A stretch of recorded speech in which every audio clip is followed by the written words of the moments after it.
Welcome back into Talking Fitchburg. Joined today from Department of Ag, Trade, Consumer Protection. My friends, Michael and Michelle. You guys are my friends, right? Yeah, absolutely. We are, especially right now. Right in front of me right now, in this moment. Thank you for being here again, coming out to Fitchburg. We appreciate it. Today we're going to be talking about student loan debt repayment. To begin again, when I saw this topic today, saying this to you, I said this has changed so much, and there's been so many things happening that this opens up to so many different things. So first off, let's start with status quo. Where do we stand as it is today, which will change at some point, but where do we stand when it comes to student loan debt repayment?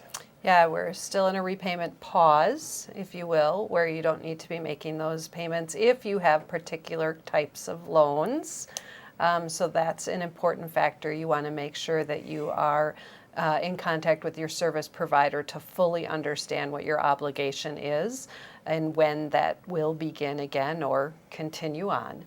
But you're right, we've been talking about this for nearly 4 years now because there's been lots of on and off changes, extensions, opportunities for forgiveness as well, and that's where we're at right now, is a pause because of the forgiveness aspect in the court case that is out there. So as we stand, things could begin September 1st, but we don't know exactly what that date will be at this point in time as we talk about it. So it's why it's so important to talk about, because scammers are going to take advantage of all the confusion. You just took the words out of my mouth here, Michelle. We're going to transition right into why should you care? You should care because you need to repay it, but you do need to be aware that this is like prime meat for these guys to go after these people for repayment. So Michael, here we go. What should we be looking for here and be ready for future scams or current scams even? Well, unfortunately, the scams, it's kind of like the sharks have been in the water the whole time, and each time there's a new kind of judgment or something that brings the case to light or anything's being debated, it's a new opportunity for them to be like, oh, well, now it's in the news. And what that does is it brings attention to the public as well, and so they might be expecting a phone call. And that phone call is where it starts, and they pretend to be, whether it be a lender or some type of organization that can assist you with your student loan repayments, or maybe they can help you reduce them or so on. And what you want to make sure you recognize is don't ever give your information when they're calling. If they really are your lender or your provider, they'll have your information.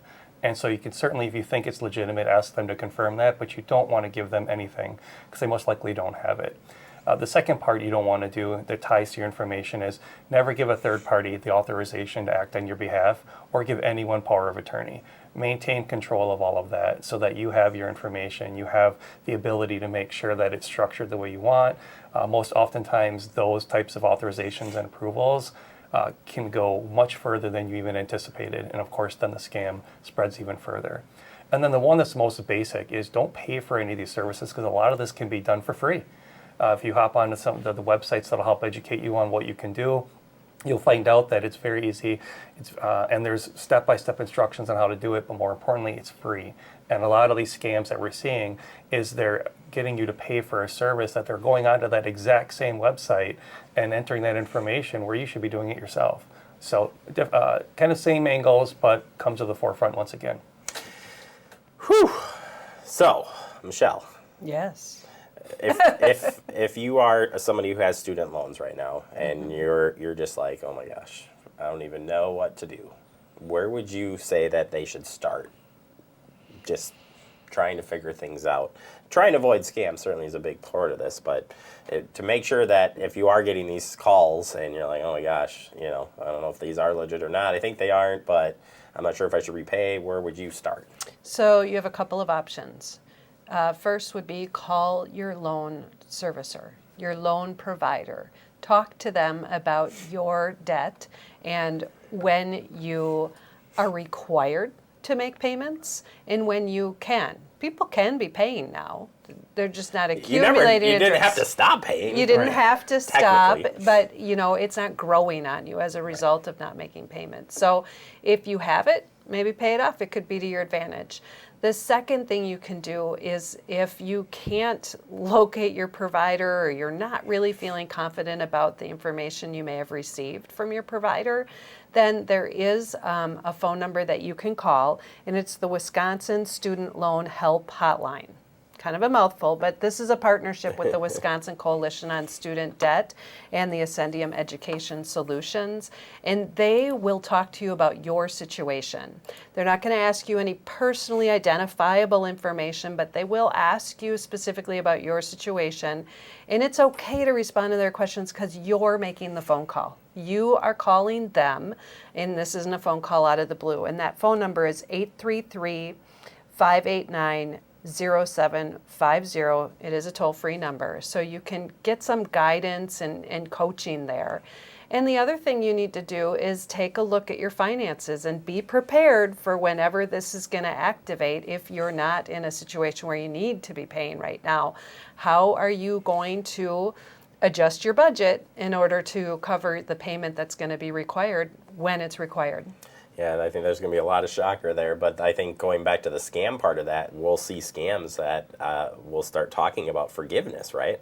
We're going to get some buzzwords again where it's going to be too good to be true.